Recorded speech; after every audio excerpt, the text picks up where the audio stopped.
2 రోజుల నుండి అంబటి రాంబాబు గారిపై హైడ్రామా జరుగుతుంది. వెంకటేశ్వర స్వామి దర్శనానికి వెళ్ళినప్పుడు టీడీపీ గుండాలు ఆయన వద్దకు వచ్చి రెచ్చగొట్టి మాట్లాడించారు. టీడీపీ గుండాలు అంబటి రాంబాబు ఆఫీసులను డిస్ట్రాయ్ చేశారు, కార్లు ధ్వంసం చేశారు, ఆఫీస్కి తగలబెట్టారు. వారిపై ఇప్పటివరకు ఏం కేసులు పెట్టారు? 24 గంటల్లో అంబటి రాంబాబుకు సినిమా చూపిస్తామని కేంద్ర మంత్రి పెమ్మసాని మాట్లాడారు. స్థానిక ఎమ్మెల్యే గల్లా మాధవి ఆమె భర్త మా ఇంటిపైకి వచ్చి భయంకరంగా దాడులు చేశారు, దారుణమైన బూతులు తిట్టారు. మా దగ్గర ఎవిడెన్స్ ఉంది, మీరు కేసు పెడతారా? మేము కేసులు ఫైల్ చేస్తాం, వెంటనే యాక్షన్ తీసుకుంటారా? పోలీసులు ఫిజికల్ గా హెరాస్ చేశారు. సీఏ వెంకటేశ్వర్లు వంటి చేశారు. వాళ్ళు చెప్పిన సినిమా చూపించడం అంటే ఇదేనా? ఏదైనా చట్ట ప్రకారం చేయండి. తిరుమల ప్రసాదంలో పంది కొవ్వు, ఆవు కొవ్వు, ఫిష్ ఆయిల్ కలిసిందని చంద్రబాబు లోకేష్ స్టేట్మెంట్ ఇచ్చారు. డైవర్షన్ కోసం హైడ్రామా క్రియేట్ చేశారు. గల్లా మాధవికి ఇల్లు లేదా ఎల్లకాలం మీ ప్రభుత్వమే అధికారంలో ఉంటుందా? ఖచ్చితంగా కేసులు నమోదు చేశాం, తీసుకోకపోతే ప్రైవేట్ కేసులు వేస్తాం. 2 రోజుల నుంచి అంబటి రాంబాబు గారి తరఫున జరుగుతున్న హైడ్రామా అంతా అందరూ చూస్తున్నారు. దాని గురించి డీటెయిల్డ్గా మాట్లాడాల్సిన అవసరం లేదు ఇప్పుడు. సో సూటిగా నా ప్రశ్న ఇక్కడ ఏంటంటే, ఆయన్ని నిన్న మొన్న అరెస్ట్ చేసి రిమాండ్లో పెట్టారు. నిన్న రాజమండ్రి సెంట్రల్ జైలుకి తీసుకురావడం జరిగింది.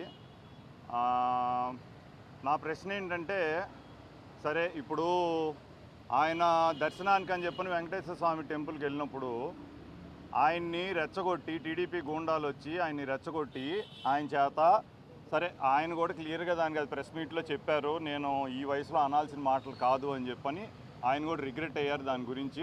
అదంతా అయిపోయింది. సరే దానికి ఆయన లీగల్గా కాన్సిక్వెన్సెస్ ఏమున్నా సరే ఫేస్ చేయడానికి రెడీగా ఉన్నా అని కూడా చెప్పారు. దానికి తగ్గట్టుగా ఇప్పుడు జరగాల్సినవి జరిగినాయి. ఇప్పుడు నా ప్రశ్న ఏంటంటే, మొన్న ఇంటి మీదకి వచ్చి, ఆఫీస్ మీదకి వచ్చి టీడీపీ రౌడీలు వీళ్ళందరూ కర్రలు రాళ్ళు పట్టుకొని ఇంటిని, ఆఫీస్ని పూర్తిగా అటాక్ చేశారు, మొత్తం డిస్ట్రాయ్ చేశారు, కార్లన్నీ పగలగొట్టారు, ఆఫీస్ని తగలబెట్టారు. వాళ్ళ మీద ఇప్పుడు దాకా ఏం కేసు పెట్టారు మీరు? ఇప్పుడు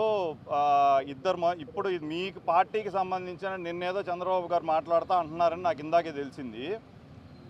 అది ఏ పార్టీ వాళ్ళైనా సరే ఇళ్ళ మీదకి వచ్చి అటాక్ చేస్తే మేము ఊరుకోము, అది ఎవరైనా సరే వాళ్ళ మీద కేసు పెడతామని చెప్పని అన్నారు. సరే, నేను చంద్రబాబు నాయుడు గారికి ఈ సందర్భంగా నేను క్లియర్గా ఒక పాయింట్ అడగదలుచుకున్నాను. మీ పార్టీకి సంబంధించిన ముఖ్యమైన వ్యక్తులు ఇద్దరు, ఒకళ్ళు సెంట్రల్ మినిస్టరు పెమ్మసాని చంద్రశేఖర్ గారు. ఆయన ఏమన్నారు, 24 గంటల్లో రాంబాబు గారికి సినిమా చూపిస్తామని అన్నారు. సినిమా చూపించడం అంటే ఏంటండి అర్థం? లీగల్గా ప్రొసీడ్ అవుతాము, చట్టం దాని పని దాన్ని చేసుకుపోతుందంటే అది వేరు. సరే, అది లాస్ట్లో ఏదో తోకలాగా తగిలిచ్చారు, కానీ సినిమా చూపిస్తాం 24 గంటల్లో అంటే ఏంటి ఆయన అర్థం? సినిమా చూపిస్తాం అని చెప్పి ఇళ్ళ మీదకి వచ్చి అటాక్ చేసి, ఇళ్ళ మీదకి వచ్చిన వాళ్ళల్లో గుంటూరు 2 లోకల్ ఎమ్మెల్యే గల్లా మాధవి గారు వాళ్ళ హస్బెండ్, వాళ్ళిద్దరూ మా ఇంటి మీదకి వచ్చి అటాక్ చేసిన వీడియోస్, ఎవిడెన్సెస్ మా దగ్గర ఉన్నాయి. మేము ఇప్పుడే కేసు పెడతాం, మీరు తీసుకోండి. మీరు అన్నారు కదా ఏ పార్టీకి సంబంధం లేకుండా ఇళ్ళ మీదకి వచ్చింది మేము ఊరుకోమని. మీ ఎమ్మెల్యే, మీ లోకల్ ఎమ్మెల్యే గల్లా మాధవి గారే వాళ్ళని, జనాల్ని తీసుకొని, ఈ రూపాయి పావుల రౌడీలందరినీ తీసుకొని, ఈ రాడ్లు, కర్రలు, కత్తులు తీసుకొని వచ్చి క్యాస్ట్ పేరు పెట్టి ఇష్టం వచ్చినట్టుగా మాట్లాడి అబ్యూస్ చేసి బూతులు తిట్టి, ఇంట్లో ఆడవాళ్ళు మాత్రమే ఉండంగా, ఇంట్లో ఆడవాళ్ళు 5-6 ఏళ్ళు పసిపిల్లలు ఉండంగా వాళ్ళు వచ్చి బూతులు తిట్టి అద్దాలన్నీ పగలగొట్టి చేసిన దాంట్లో క్లియర్ కట్గా ఎవిడెన్స్ మా దగ్గర, సీసీటీవీ ఎవిడెన్స్లు అన్నీ ఉన్నాయి. గల్లా మాధవి గారు వాళ్ళ హస్బెండ్ కూడా ఇన్వాల్వ్ అయి ఉన్నారు. మిగతా వాళ్ళందరూ ఎవరైనా పక్కన పెట్టండి, అసలు వాళ్ళు ప్రవోక్ చేశారు కదా, వాళ్ళు అక్కడ ఉన్నారు, ఆ ఇన్సిడెంట్లో వాళ్ళు ఉన్నారు. వాళ్ళ మీద మీరు ఏం యాక్షన్ తీసుకుంటారు? సో ఇవి సూటుగా అడుగుతున్నాము. ఈ సందర్భంగా మేము ఈరోజే కేసు పెడతాం, దాని మీద మీరు ఇమీడియట్గా యాక్షన్ తీసుకోవాలని కోరుకుంటున్నాం. Thank you. ఆయన ఆరోగ్య పరిస్థితి బాగుందండి, ఆయనంతా బాగానే ఉన్నారు.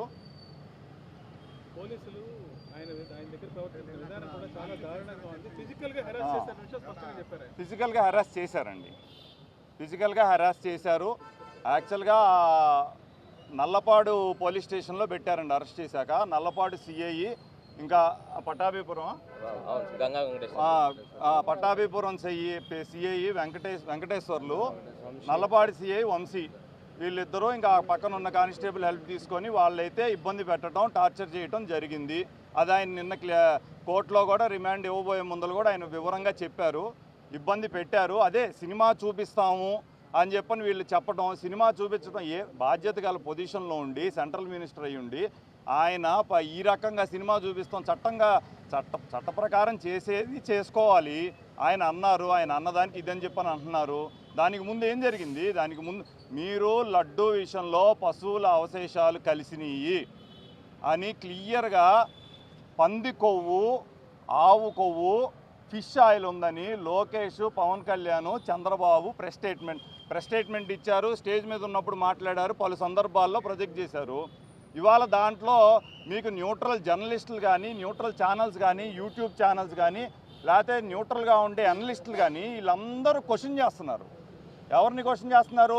మీ ముగ్గురిని క్వశ్చన్ చేస్తున్నారు. మీరు పశువుల అవశేషాలు ఉన్నాయని చెప్పని క్లియర్గా చెప్పారు. ఇప్పుడు లేవని వచ్చింది. కనీసం ఇప్పటికైనా క్షమాపణ చెప్పి దేవుణ్ణి రాజకీయాలకు వాడుకోవద్దు అని కామన్ పీపుల్ వీళ్ళు అందరూ ప్రశ్నిస్తున్న సందర్భంలో వీళ్ళు సెల్ఫ్ డిఫెన్స్లో పడి ఈ రకంగా ప్రొవోక్ చేసి ఈ రకంగా ఒక ఇష్యూని డైవర్ట్ చేయడానికి ఇదంతా డ్రామా రన్ చేస్తున్నారు.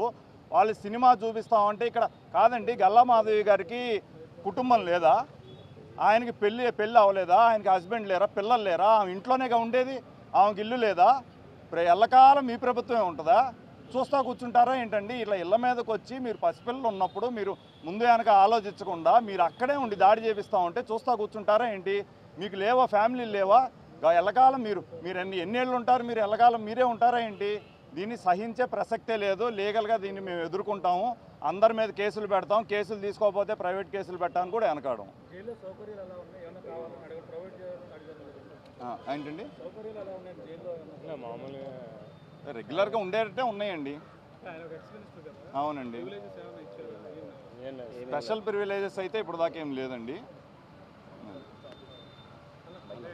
Thank you. ఏంటండి? ఓకే, కొన్ని స్లీప్ యాప్నియా ఇటువంటి కొన్ని ఇష్యూస్ ఉన్నాయన్న, వాటికి సంబంధించి ఆల్రెడీ హెల్త్ రిలేటెడా? హెల్త్ రిలేటెడ్ ఉన్నాయండి. ఆయన మామూలు డయాబెటిక్ ఆయన. సో ఉన్నాయి, అవన్నీ కూడా కేర్ తీసుకుంటాము. సో అవన్నీ కూడా వాళ్ళు ఇప్పటిదాకా అయితే మాత్రం ఇబ్బంది ఏమి లేదండి. ఇప్పటిదాకా అంతా బాగానే ఉంది. లోపల మెడిసిన్స్ ఇవ్వాల్సింది కానీ ఇంకా అదర్ థింగ్స్ కానీ అవన్నీ కూడా బాగానే అలౌ చేస్తున్నారు. ఇబ్బంది ఉంటే ఖచ్చితంగా మీ దృష్టిలో పెడతాం. ఇప్పుడైతే అడుగుతున్నామండి, ఇప్పుడైతే లేదు. దానికి మనం వేసాం కదండి, అది కోర్టులో వేసాం. పర్మిషన్ వస్తే బయట నుంచి పంపిస్తాం. ఏంటంటే నేను అంటుంది పోలీసుల మీద కాదండి, ఎవరైతే ఇళ్ళ మీదకి వచ్చారో. అవునండి, వాళ్ళ మీద కూడా కేసు వేయాలి కదండి.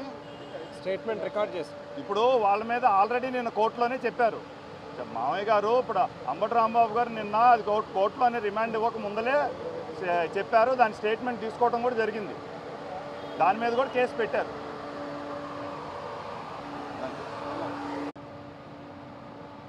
రైట్ అన్న.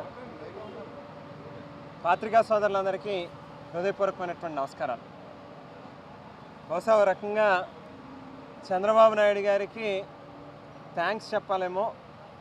కారణం ఏంటంటే చాలామంది ఇంటి పట్టునే ఉండేటటువంటి వాళ్ళు కానీ, లేకపోతే వారి వ్యక్తిగత పనుల్లో వ్యాపారాల్లోనో నిమగ్నం అయ్యేటటువంటి వాళ్ళని వేళ అంబటి రాంబాబు గారి పెద్దల్లుడైనటువంటి ఉపేష్ గారు, ఆయన తాలూకా ఆవేదన ప్రతి మాటలోని కూడా మనకు చాలా స్పష్టంగా అర్థమవుతా ఉంది. వారి తనయురాలు కూడా నిన్నటి రోజు మాట్లాడినటువంటి మాటలు కూడా మనం చూసాం. అంటే ఒక్క రాంబాబు గారిని సెంట్రల్ జైల్లోకి నెట్టి రాంబాబు గారి కుటుంబంలో ఉన్నటువంటి మరో నలుగురిని తీసుకొచ్చి నాయకుల కింద ప్రొజెక్ట్ చేసేటటువంటి అవకాశం ఈవేళ చంద్రబాబు నాయుడు గారు ఇచ్చినందుకు బహుశా ముందుగా చంద్రబాబు నాయుడు గారికి ధన్యవాదాలు తెలియజేయాలి. ఒక రకంగా ఈవేళ రాష్ట్రంలో పరిస్థితులు గమనిస్తూ ఉంటే కేవలం అధికార దర్పంతో ఏది చేసినా చెల్లుబాటు అవుతుందనేటువంటి ధోరణిలో ఒక మాజీ మంత్రిని సైతం లెక్క చేయకుండా ఇళ్ల మీద దాడి చేయడం కానీ, వారి వాహనాలని దగ్ధం చేయడం కానీ, వారి మీదే దాడి చేసి తిరిగి వారి మీద పదుల సంఖ్యలో కేసుల్ని బనాయించి బెయిలబుల్ అఫెన్సెస్లో బనాయించినటువంటి కేసుల్లో కూడా సెంట్రల్ జైలుకి రిమైండ్కి పంపించడం, ఆయన వయసుని కానీ ఆయన హోదాని కానీ అన్ని పక్కన పెట్టి కేవలం కక్ష సాధింపు మాత్రమే లక్ష్యంగా చేసుకుని ప్రభుత్వం చేస్తూ ఉన్నటువంటి పనులని ప్రజలు చాలా దగ్గరగా నిశితంగా గమనిస్తూ ఉన్నారు చంద్రబాబు నాయుడు గారు. దయచేసి కళ్ళు తెరవండి ఈ రోజుకైనా అని చెప్పని అడుగుతూ ఉన్నాం.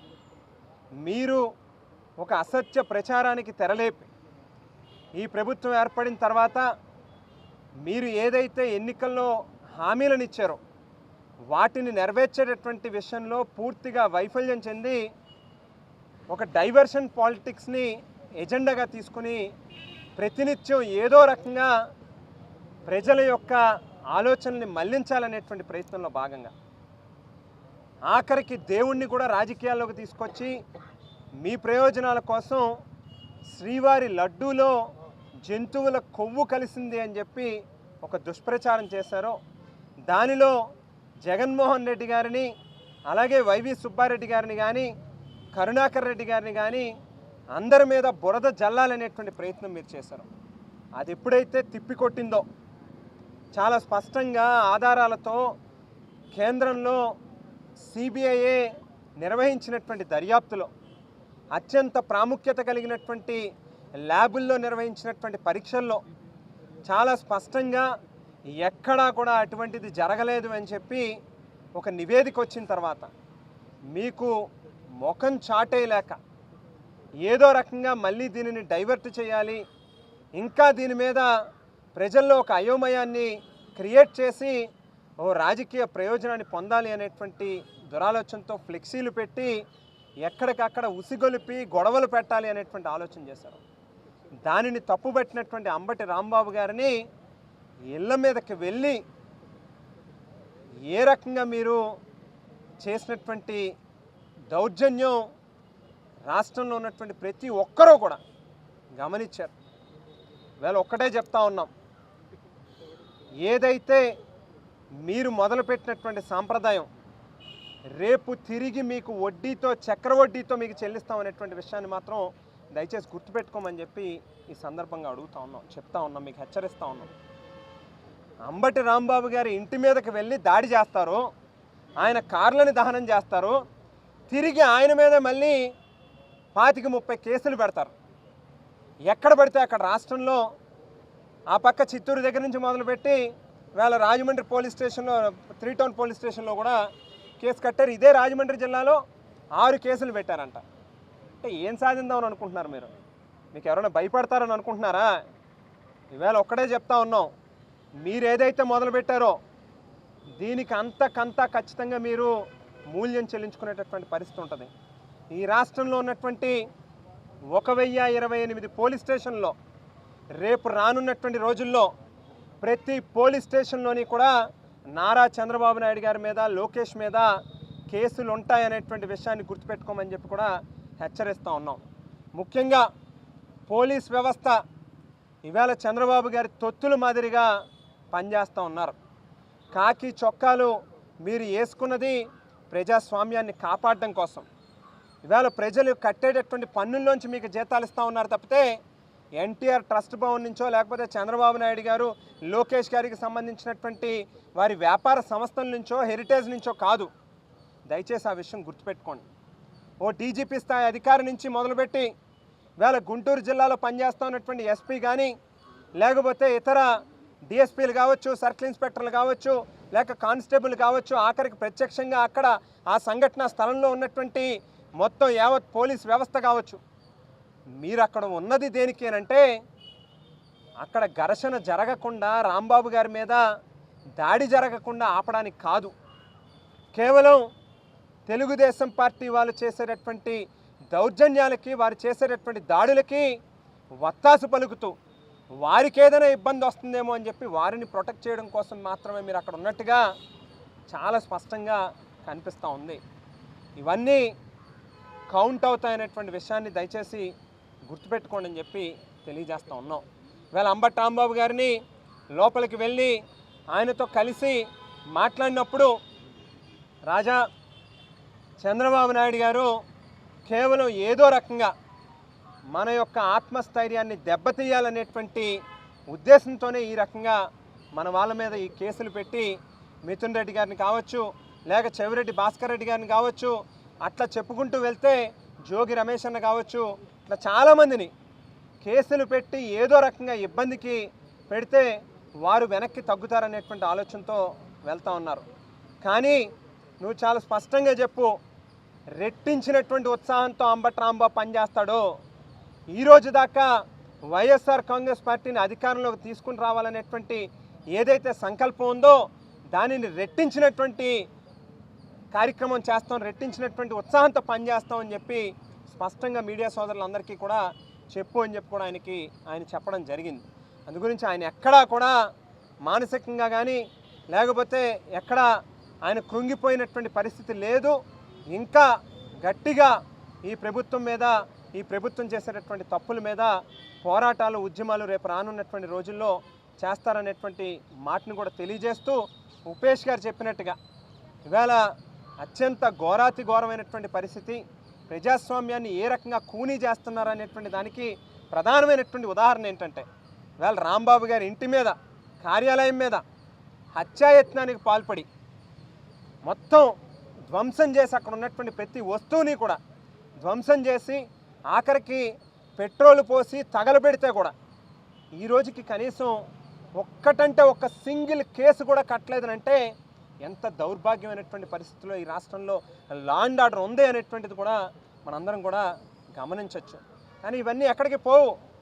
ఇవాళ మీరేదైతే మాకు ఒక సంస్కృతిని, సాంప్రదాయాన్ని చూపిస్తూ ఉన్నారో, లేనటువంటివి, జరగనటువంటి వాటి మీదే 3 ఏళ్ల క్రితం, 4 ఏళ్ల క్రితం ఏదో ఇన్సిడెంట్ జరిగిందని చెప్పి కొత్తగా ఈవేళ మీరు కేసులు కడతా ఉన్నారు. రేపు ఇవన్నీ కూడా సాక్ష్యాధారాలతో ఖచ్చితంగా ఉంటావి. వాటి మీద మీరు ఖచ్చితంగా కౌంట్కి మీరు తగినటువంటి సమాధానం కూడా చెప్పుకోవాల్సినటువంటి పరిస్థితి కూడా వస్తుంది అని చెప్పి తెలియజేస్తూ, చివరిగా అంబటి రాంబాబు గారితో కలిసినప్పుడు నేను మాట్లాడినప్పుడు, మీరు ఓ మాజీ మంత్రి, మీరు ఏదైతే నిన్నటి రోజు కోర్టులో పోలీసు వారు మీ మీద శారీరకంగా కూడా మిమ్మల్ని ఇబ్బంది పెట్టాలనేటువంటి ప్రయత్నం చేశారనేటువంటి మాట మీరు చెప్పారు. నేను ఒక రకంగా ఆశ్చర్యానికి గురయ్యాను. నిజంగానే అది జరిగిందా అని చెప్పని అడిగితే, నేను నిజంగా ఇది బహుశా జరిగి ఉంటుందా, నిజమేనా అని చెప్పి నాకే ఒక క్వశ్చన్ అరైజ్ అయినటువంటి పరిస్థితి. అటువంటిది అడిగితే ఆయన చెప్తా ఉన్నారు, ఇద్దరు సర్కిల్ ఇన్స్పెక్టర్లు, ఇద్దరు కూడా చంద్రబాబు నాయుడు గారి యొక్క సామాజిక వర్గానికి సంబంధించినటువంటి వ్యక్తులు. వంశీ అనేటువంటి ఒక వ్యక్తి, మరొక సర్కిల్ ఇన్స్పెక్టరు గంగా వెంకటేశ్వర్లు అనేటువంటి సర్కిల్ ఇన్స్పెక్టరు, ఇద్దరూ కూడా ఆయనని కింద కూర్చోబెట్టి కాళ్ళు జాపమని చెప్పి ఆయన మీద కొట్టేటటువంటి ప్రయత్నం చేసి, ఆఖరిలో మళ్ళీ వారే, సార్ మా మీద చాలా ఒత్తిడి ఉంది కాబట్టి తప్పట్లేదు మాకు అని చెప్పి ఆయన దగ్గర చెప్పినట్లుగా చాలా స్పష్టంగా చెప్తా ఉన్నారు. 70 ఏళ్ళు వయసులో ఉన్నటువంటి వ్యక్తిని ఈ రాష్ట్రంలో ఉన్నటువంటి ప్రజలకి, లేక ఒక సామాజిక వర్గానికి కావచ్చు, ఒక ప్రాంతంలో ఉన్నటువంటి ప్రజలకు కావచ్చు, అనేక సేవలు అందించి ఎక్కడా కూడా రాజకీయాల్లో మచ్చలేనటువంటి ఒక గొప్ప నాయకుడిగా ఉన్నటువంటి అంబటి రాంబాబు గారి మీదే చెయ్యి చేసుకునేటటువంటి సాహసం మీరు చేశారనంటే, రేపు మీకు అదే రకమైనటువంటి పరిస్థితులు రావు అని మీరు అనుకుంటున్నారా? మీకు ఇక్కడ ఇల్లులు లేవా?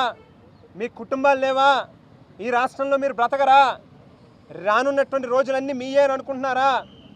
ఉదయం ఇవాళ ఏదైతే సూర్యుడు అస్తమిస్తాడో రేపు మళ్ళీ ఉదయిస్తాడనేటువంటి విషయాన్ని దయచేసి గుర్తుపెట్టుకోండి. ఖచ్చితంగా వీటన్నిటికీ కూడా వడ్డీతో మీకు చెల్లిస్తామనేటువంటి విషయాన్ని కూడా ఈ సందర్భంగా ఈ ప్రభుత్వానికి హెచ్చరిస్తూ, ఇది ఏమాత్రం కూడా మంచి పద్ధతి కాదు. అయితే మాకు న్యాయ వ్యవస్థ మీద నమ్మకం ఉన్నది. ఖచ్చితంగా అంబటి రాంబాబు గారు అతి కొద్ది రోజుల్లోనే వారు బయటకు వస్తారనేటువంటి నమ్మకాన్ని కూడా వ్యక్తం చేస్తూ, మరి వాటి కుటుంబానికి కూడా వైఎస్ఆర్ కాంగ్రెస్ పార్టీ తరఫున జగన్మోహన్ రెడ్డి గారు కానీ, బొత్స సత్యనారాయణ గారు కావచ్చు, ఈ పార్టీలో ఉన్నటువంటి ప్రతి సామాన్య కార్యకర్త కూడా అందరూ కూడా ఆ కుటుంబానికి తోడుగా నిలుస్తాం. అలాగే రాంబాబు గారు కూడా ఖచ్చితంగా దేవుడు ఆయనకి మంచి ఆరోగ్యాన్ని కూడా ఇవ్వాలని, ఎక్కడ ఆయన మానసికంగా చాలా బలంగా ఉన్నారు, బట్ శారీరకంగా కూడా దేవుడు మంచి ఆరోగ్యాన్ని కూడా ఇవ్వాలని చెప్పి దేవుడిని కూడా కోరుతా ఉన్నాను.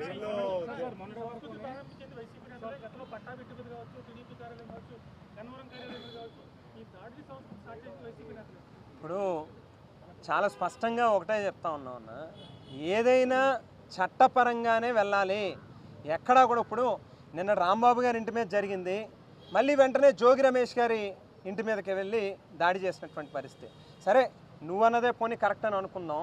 ఇప్పుడు ప్రజలు ఒక తీర్పు ఇచ్చారు, ఈవేళ వాళ్ళకి అవకాశం ఇచ్చినప్పుడు వాళ్ళు ఏదైతే మా మీద ఈ రకమైనటువంటి ఆరోపణలు చేస్తూ ఉన్నారు, పోనీ వారైనా దాన్ని చట్టపరంగా తీసుకోవాల్సినటువంటి చర్యలు తీసుకోవాలి తప్పితే రాంబాబు గారు చాలా పెద్దరికం వహించాడు. ఆయన మామూలుగా అయితే ఆయన వాస్తవానికి మనం చాలా క్లియర్గా గమనిస్తే ఆయన మీద అప్పటికే 1/2 అవర్ 45 మినిట్స్గా దాడి జరుగుతూ ఉంది. కర్రలు పట్టుకుని, ఆడవాళ్ళు కాదు మామూలుగా ఏదో ఆడ పిశాచుల్లాగా మీద పడిపోయి కర్రలు పట్టుకుని కారు మీద రాడ్లు పట్టుకుని కొడుతూ బూతులు, పచ్చి బూతులు, మనం చెప్పలేనటువంటి భాష. బహుశా తెలుగుదేశం పార్టీ మహిళా నాయకురాలకు మాత్రమే హోంమంత్రి గారి దగ్గర నుంచి మొదలుపెట్టి వాళ్ళకే చేతనవుతాయేమో అటువంటి బూతులు మాట్లాడటం అనేటువంటిది. పచ్చి బూతులు మాట్లాడుతూ ఉంటే 1/2 అవర్ 45 మినిట్స్ పాటు చాలా ఓపిక్గా సహనంగా చూశాడు ఆయన. అక్కడ స్పర్ ఆఫ్ ద మూమెంట్ ఆ టైంలో ఆయన రియాక్ట్ అయ్యాడు. వెంటనే మళ్ళీ ఆయన దానికి రిగ్రెట్స్ తీసుకుని మళ్ళీ ప్రెస్ మీట్ పెట్టి, నేను బహుశా ఈ వయసులో ఆ రకంగా మాట్లాడకుండా ఉండాల్సిందేమో, పైగా నేను చంద్రబాబు నాయుడు గారిని కూడా ఎక్కడ ఆ రకంగా మాట్లాడలేదు, బట్ స్టిల్ అయినా నా మాటల్ని నేను వెనక్కి తీసుకున్నానని చాలా హుందాగా పెద్దరికంగా ఆయన యొక్క పెద్దరికాన్ని ప్రదర్శించాడు ఆయన. మరి అయినా స్టిల్ మీరు ఏదైనా చెయ్యాలని కూడా చట్టపరంగా ఆయన కూడా ఫేస్ చేయడానికి రెడీగా ఉన్నానని కూడా చెప్పారు. ఆ రకంగా కాకుండా ఇళ్ల మీదకి వెళ్ళి ఇంట్లో ఉన్నటువంటి ఆడవాళ్ళని భయభ్రాంతికి గురి చేసి, ఇంట్లో ఉన్న ప్రతి వస్తువుని ధ్వంసం చేసి, కార్లని తగలబెట్టి నిప్పు పెట్టి ఏం చేద్దామని అనుకుంటున్నారు, ఏం మెసేజ్ తీసుకెళ్దామని అనుకుంటున్నారు? ఇప్పుడు ఏదైతే ఆ వంశీ అనే అతను, ఆ వెంకటేశ్వర్లు అనేటువంటి సర్కిల్ ఇన్స్పెక్టరు వాళ్ళు ప్రవర్తించినటువంటి తీరు చూస్తే, మామూలుగా నాకు తెలిసింది అయితే నేను కూడా ఒక రాజకీయ కుటుంబం నుంచి వచ్చాను. మా నాన్నగారి మీద కూడా అప్పట్లో చంద్రబాబు నాయుడు గారు 63 కేసులు పెట్టారు, అనేక రకాలుగా ఇబ్బంది పెట్టారు.